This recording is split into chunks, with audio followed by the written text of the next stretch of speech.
ipapakita ko sa inyo ang CR.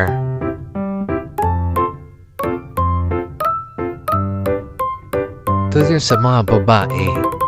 Yan, linisan mo yung lamisa, yung blower, ang mop. Yan yung paliguan dun sa third floor.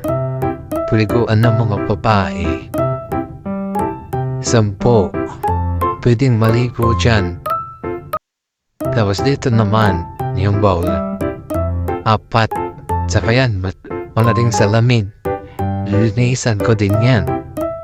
Punas-punas. Ito naman tayo sa lalaki. Si ano mga lalaki, yan ang salamin. Nilinisan araw-araw. Yung mga ihian nila. Yan naman yung bowl. Magkatabi lang. Dito naman yung paliguan ng mga lalaki. Sa third floor, may 4 na paliguan. Yan yung araw-araw. Dito naman, yung part ng Zumba. Marami nagsusumba dito.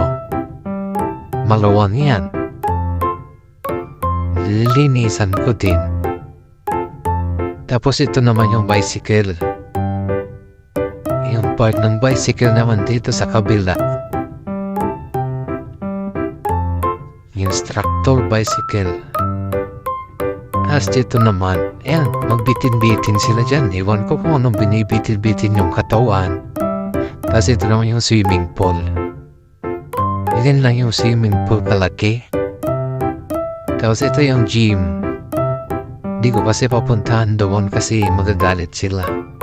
Tapos ito naman yung mga lagayan ng ang chinilas, lilinisan mo din yan. Yung locker, lilinisan mo din yan. Lilinisan mo yun din yung locker na yan. Dito yung sa panglalaki. Tapos yung mga blower, yung salamin, yung electric pan, lilinisan mo din. Tapos dito, yung mga pader. Tapos ito naman, lilinisan mo pati yung mga dingding, yung wall. Yan, yung lilinisan mo pati electric pan. Tapos dito yung shower room. Hanggang sa susunod. Bye-bye!